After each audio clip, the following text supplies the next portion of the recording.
He crossed the road, slowly, on purpose, to feel the moment, to feel his shoes touch the asphalt, hearing the noise of the city change to silence inside, not because it was the right choice, but because he wanted to be in it.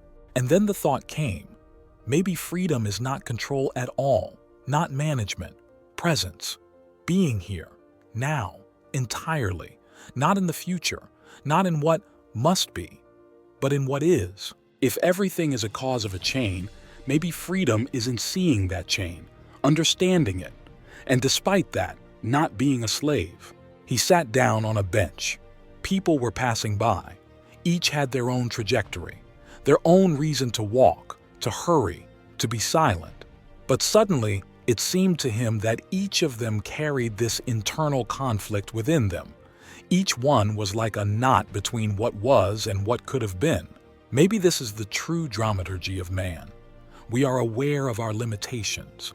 We feel that we are not free, and yet we continue to try. To look for a moment where we can breathe a little more freely, a word that will not be spoken out of fear, an act for which there will be no shame. And that is what makes us. Not the ideal freedom that may not exist, the struggle for it, the dream of it, the illusion we do not want to reveal because it is what gives us the advantage. Free will? Perhaps it is an unanswerable question. But he stood up, straightened his back, and walked, not because he had to, but because he wanted to check. What if this time he really did choose? He came to a street where everything was familiar. A window, a store and a warehouse, an old man with a stick by a bench. But this time, something had changed. Not the world, but himself. As if the glass through which he looked at reality had become a little more transparent. He noticed the girl in the headphones smiling slightly as she read a text message. How he stood up, paused for a second looking up at the sky before running after the ball again. How the dog at the door of the store looked up and seemed to recognize something familiar in him. Everything breathed meaning. Everything seemed to be playing an invisible game that he had just begun to enter. A voice sounded in his head, perhaps his own. If freedom is an illusion, then why is it so important to us? Why do people die for it? Why do people even turn to it when they don't believe in it? He recalled a conversation with a friend who once said, "You are not free as long as you blame someone, as long as you explain why you can't. Freedom begins where the excuses end." And he remembered the day he hadn't called when he'd promised. The day that could have changed a lot if he'd taken just one step. He told himself then, "I didn't mean to," but now he knew, he doubted. Freedom is scary, because if you are truly free, you have no one to blame. Not your parents, not your school, not society, not God, only yourself, only your own choice. And so, standing at the crossing, he felt a heaviness inside him, not from external pressure, but from this new anxiety. He could just go home now, or turn around, or say hi to a random person, and everything changes, or doesn't change. But he will be the one who decides. He's deeper than usual, like air has weight now, like every move is a revelation, not because he's being watched, but because maybe no one is watching, which means it all depends on him. He knew, maybe tomorrow he would live on autopilot again. He would wake up, die in the routine, return to the familiar patterns. But now, he was alive, really, present, in the body, in the thoughts, in the possibilities. Maybe this is free will, not a constant state, but a moment, one clear second. And if there are more such seconds, he will become different. But for now, he simply went forward, not because it was necessary, but because he wanted to check where his path would lead him if he chose it himself, even once. He turned off the main street as if he were leaving not just the route, but the old life. Thoughts still sounded in his head, like echoes of a dream in which you first realize you are sleeping. And then, you wake up. He passed a mirrored display case, stopped and looked at his reflection. It was him, a man who had made thousands of decisions, but for the first time felt that there could be something more than a reaction, that there were not only mechanisms and fears in him, but also the ability to stop, to see, to doubt, and to choose. What if freedom is not an absolute but a range? Maybe you can't choose everything, but you can choose how you react. You can choose to think or repeat, to forgive or to take revenge, to remain silent or to tell the truth, to say yes when it's easy to say no, or vice versa. This is what man is. The machine does not doubt. Instinct does not waver. Only man stands between impulse and observation. In this gap is his freedom, small, fragile, almost elusive, but real. He remembered the phrase, "You're not responsible for what you're given, but you are responsible for what you do with it." Here it is, the formula for freedom. Not to be a blank sheet, but to be someone who learns to write his own on it. Someone who can say, "Yes, I was given this set of words, but I decide how to put them." He looked at the sky, a gray shroud of clouds, an ordinary day. And suddenly, a light shadow from a bird flying high. A moment, almost remarkable, but in it, infinity. Freedom is not about choosing the sky. It's about choosing where to look. He knew he would make mistakes again. He would be afraid again. Sometimes he would lie to himself. Sometimes he would follow his own lead. But now he knew. There was this point in him, this possibility, this gap between thought and consideration. And if there is at least one such gap in the world, then free will exists. Let it be like a spark, like a flame in the wind. What a chance that appears when you need it most. He walked on, slowly, deliberately.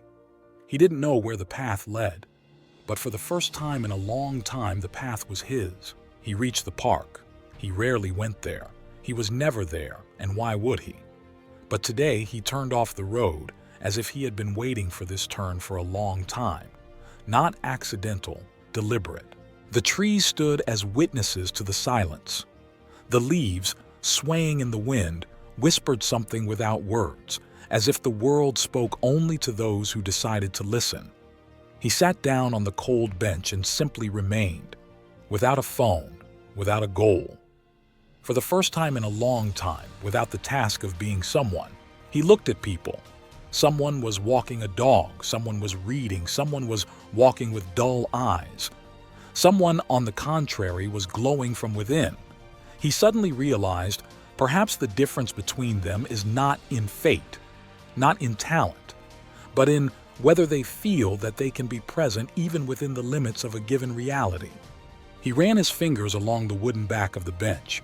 The feeling was real. I am here. I am now. This is my moment. Not perfect, not the main one, just mine. Free will may not be about choosing everything, but about saying, this is my life. I didn't choose everything, but now I'm in it, and it's up to me who I became inside what was enough for me. He remembered. He used to be afraid of making mistakes. He thought that freedom was the perfect choice, the right path, the infallible decision. But now it is clear. Freedom is the opportunity to make mistakes, to be imperfect but still a choice, again and again. He reached the crossroads and stopped. The traffic light was blinking yellow. There was no car. He could go. He could stay.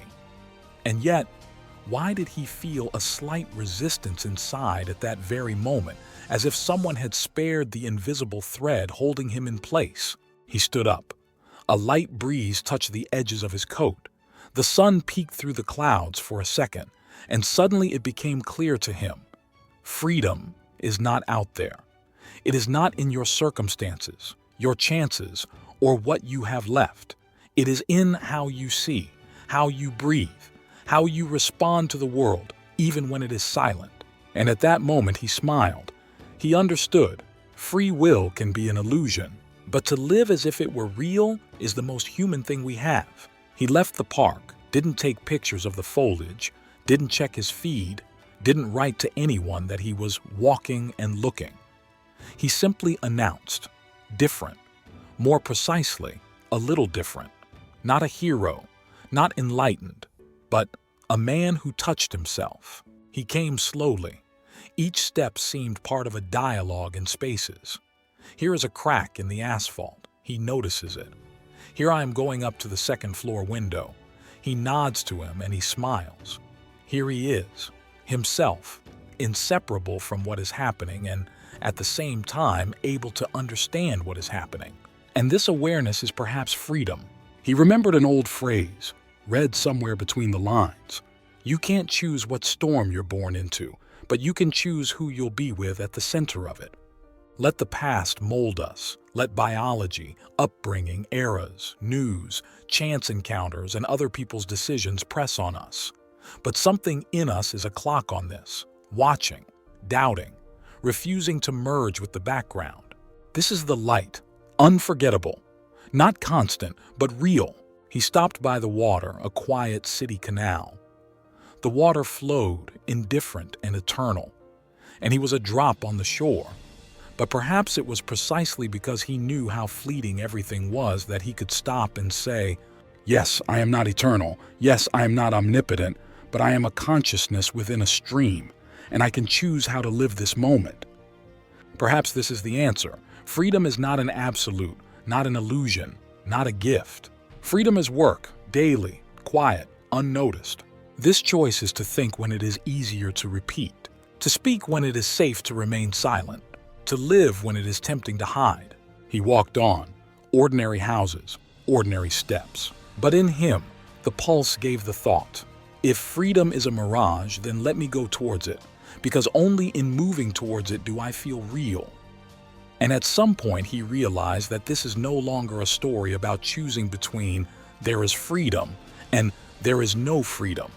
This is a story about a person who exists inside and says, even if everything is predetermined, I will still say, this is my path, and I will walk it myself. And in this phrase there was silence and light. I'm free. He reached the house but did not enter right away. He stopped at the door as if before the threshold of something bigger than just an apartment. He already knew that there would be many more moments in life when habit would prevail, when he would again choose not by will, but by inertia, when he would get tired of being conscious, when he would decide, it's easier this way.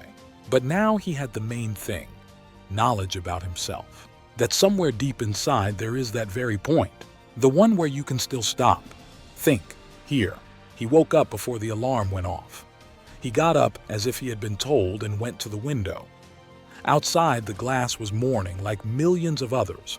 The city was waking up. Cars were buzzing. People were going where they had been yesterday and where they would go tomorrow. And suddenly, in this was a flash, a thought. What if I don't open the window now, don't wash myself, don't get dressed? What if I just lie back down in spite of everything that's happening? And even if the world chain is the cause, if we are only nodes of memory, fear, and biochemistry, then this small act of awareness, this look at yourself from the outside, this quiet inner question, is it me? Makes us free. He pressed the door handle, and as he entered, he whispered to himself, if freedom is an illusion, let it be mine. Because I believe in it, I live not as a mechanism, but as a human being. And the door closed behind him. But the path is only the answer. He didn't do it. He went to the bathroom. Like always, free will, the thought that we choose. But who chooses? Who thought? Or is the thought itself a reaction, a flash, an automatism that arose from the previous fog? Philosophers argue about shortcomings. Descartes believed, I am thought, therefore I am. And Spinoza's test, freedom is only ignorance of the cause. The illusion of choice arises where we do not know what we had to choose. Ask yourself, why did you choose coffee and not tea? Why did you go this way and not another? It seems because you wanted to. But where did this wanted come from? Maybe will is not power over the world. The agreement on technology does not live by inertia. To see your shadow and not to turn away, to see fear and to go through it, not because you are strong, but because you are alive. Maybe it grew out of a dream you forgot, out of a childhood where you were once given tea when you wanted sweet cocoa, out of a smell that slipped into your consciousness, past your attention, out of an advertisement you saw the day before, out of genes, hormones, neural connections. You think it's you. But what if it's just a greater force you don't know about? There is no freedom center in the brain. There are patterns, states, regularities, neurons that activate milliseconds before you decide. Leibott's experiments are a manifestation. The brain knows what you are doing before you do. Does this mean that decisions are made without you? And yet, man lives believing that he is free. He makes plans, makes choices, bears responsibility. Laws, morals, culture, everything is based on the assumption that we could have acted differently. If this is a lie, then what is the point of everything?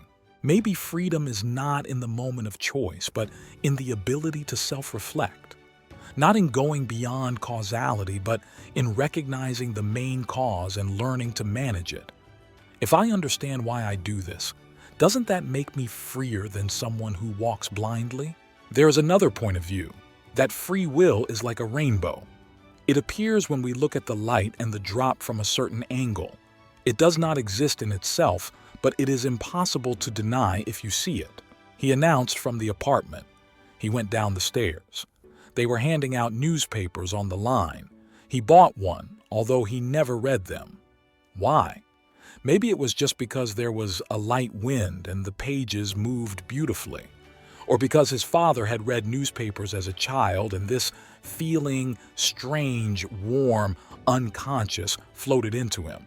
He made a choice. Or did the choice make him? Or maybe it's not that important. Maybe free will isn't something you have to have, but something you live by. Like you're an actor in a play whose text is already written, but you still act.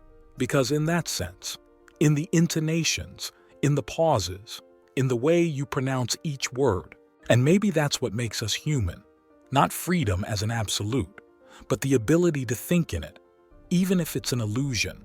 He wondered, how many moments in his life were there when he thought he was making a choice, but in reality, he was simply following the flow? When he explained my work to me because that's how it should be. When he didn't say what he wanted because it was inconvenient. When he stayed, although he wanted to leave, or left, because he was afraid to stay. What if free will is not a choice between yes and no? There is an opportunity to stop for a split second and ask, who is speaking inside me now? Me or habit? Am I fear or fear? We don't notice how the past speaks to us. The voice of a mother, the echo of a school board, the first shadow of a refusal, the smell of that spring when something went wrong. We think, this is us, and these are traces, shards, codes, and choose.